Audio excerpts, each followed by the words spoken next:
Happy New Year, guys. Welcome to 2020, where everything that you want should be within your grasp and you should see it clearly. I don't know, it's something about this year that feels real good.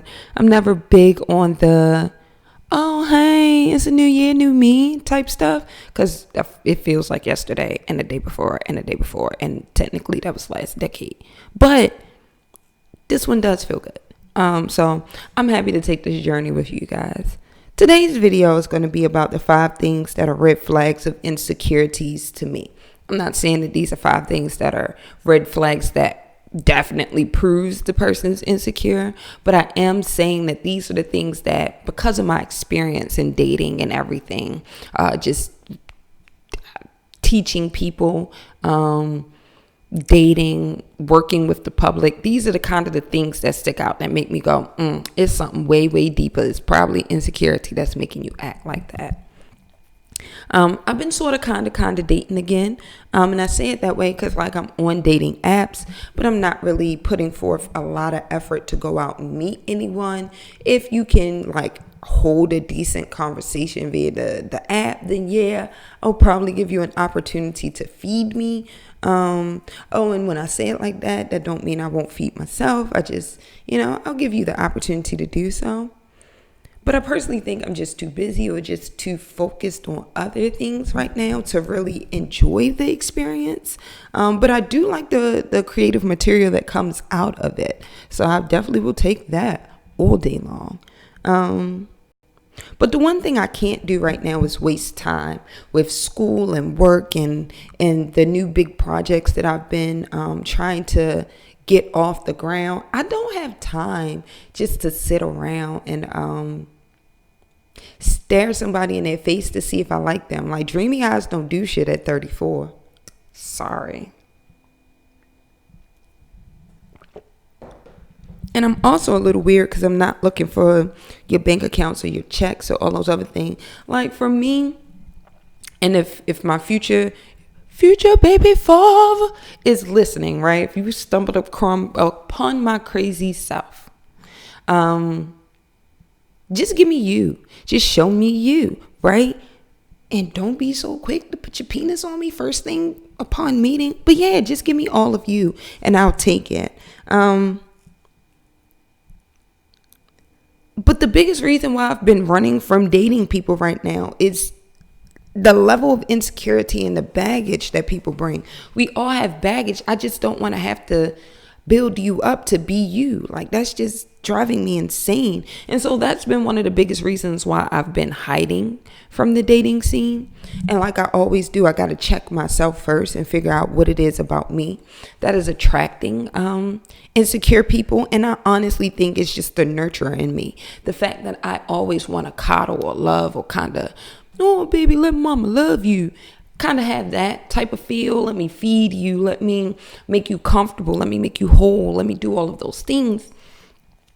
That's why I attract people who want that but on a level that I can't give it to you, but that's what you want. So let's just jump into these 5 things that got me like, Number 1, constantly thinking or saying that every woman will do you or turn out like your ex is a sign of insecurity for me. I don't think people hear that kind of pattern in the way that they speak, but it means insecurity to me because you're fearful of experiencing the same pain that you felt before, where you could just take that moment and like heal from it. Like, I've met a couple of men who's like, yeah, I got out of a long relationship, and I think anything past 9 months is long, and that's because you only need 9 months to create a whole human, right? So after they get out of 9 months, a year, 5 years, 6-year relationships, like 72 hours later, they're in the bed with a new woman. Baby, when did you spend time with yourself to fix what it was that was left over from that last relationship? That's literally like moving into a home on top of the dirt that the last person left behind. You don't clean it out. You didn't give them time to clean it out. You don't even move the people's stuff. You just gonna lay in that little funky bed on the floor. Okay. I'm just really not. I just can't. And then it just leads you to make comparisons that I'll never live up to. I'm not her. I'm never going to be like her. I might do things that made you feel good like she did, but I don't know her. She don't know me. Don't put us in that positioning. That's annoying. It's just low-key annoying. And that's high-key annoying, actually. Number 2, too many questions about who, what, when, where, and why about my ex.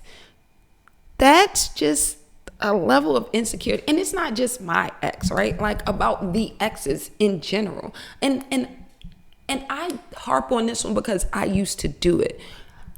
Not saying I'm the most secure person in the world, but I accept who and what I am for the absolute values that they are, right?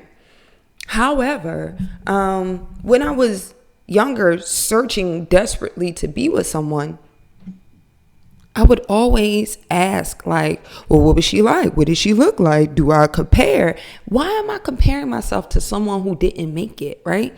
That's stupid. Like, I'm sure the first place race winner does not look back at the 9th place and be like, well, what happened? Like, what did you do? How did you get here? How did you train? No, they didn't win. I need to focus on the fact that I'm winning. I.e., you need to focus on the fact that you're sitting across from this table from me and he is not.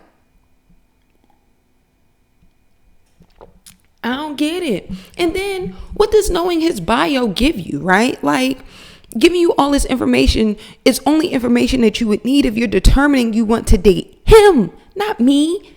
What the fuck? I don't get it. I don't get it. And then any information that you can extrapolate from why I dated that person is old information about me. Ask me about what I learned from my relationship, how I've changed, how I've grown. What did that relationship teach me about myself? If you don't see that small nuance, then G ain't the one for you. That's definitely it.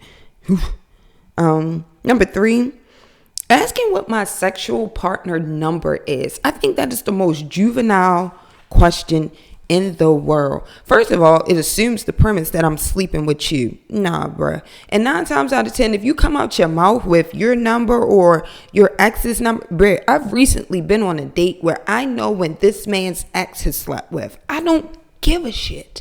But it's a big resounding wow, wow, wow. That 1, you're not going to hold my business tight. But then 2, you're going to sit here and judge me based off of the dicks that I did or did not have in my mouth. Bruh.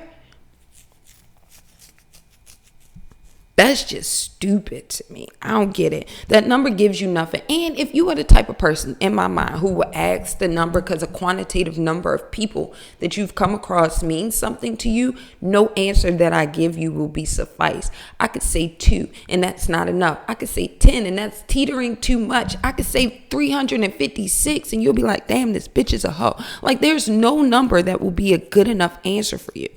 So what are you asking me for? That's stupid. Trust me when I tell you, I'll never ask you. However, what I am starting to do more of now is before we have sexual intercourse, ask for STD test. And we can buy one and take it at home. Because motherfuckers is nasty. I'm going to just leave it at that. Number 4. The constant comparison to perceived peers / the judgment of people that you perceive that are under you. Let me give a quick example, right? If your whole conversation is always, oh, my friends do this and my friends do that and I don't understand and I'm better than and I can do, it's like, all right. You focused a whole lot on them and I've learned nothing about you. I know a lot about your friends though. The transverse is if you do this or you live here or you go there or you blah, blah, blah, blah, blah, blah, blah. You ain't shit. It's like, okay, all right. And then you want to step on the people who aren't or haven't made it to where you are. Fam, I don't know what to tell you. Like, you are in a very weird but very negative space to exist in. You're never good enough. You're never going to reach them, but you're better than these people and you don't know why they exist. Like, that's just a lot of negativity brewing that I ain't trying to wed myself to. I just can't. And it just puts me in a very nasty headspace, right? Like, and it makes you less attractive to me. Because if you can't, and I'm not saying solely focus on yourself, but if you can't stay in your lane, right, then in my mind, it's going to lead to a whole bunch of pillow conversations between us about everybody else. I don't care about my neighbors. Like, I care about them to the point where they don't impede on me, but let them live. It is what it is. Everybody's happiness and success is not upon my definition. And I don't want to deal with a man who thinks that everybody else needs to live up to his. That's just annoying. And on some level, when you really listen to the in-depths of these conversations and you ask these people why 3 times in a row, if you get an answer to the why, you realize it's because they don't think they really measure up to whatever.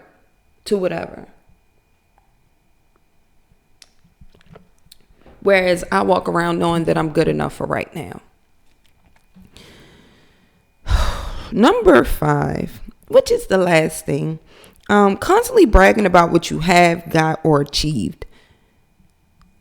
Okay, like, so what? Like, and this came right after the one before it, because then it's like, in the same breath, the type of men who will sit here and talk about everybody on their level or above and then shit on everybody below their level will then put out this big old chest. Oh, I got this, I got that. Like, ain't nobody me or this or that. And it's like, do you really believe that, brother? Because if you do, you wouldn't contradict yourself with the aforementioned statements. Or more freaking importantly, you would just enjoy what you have.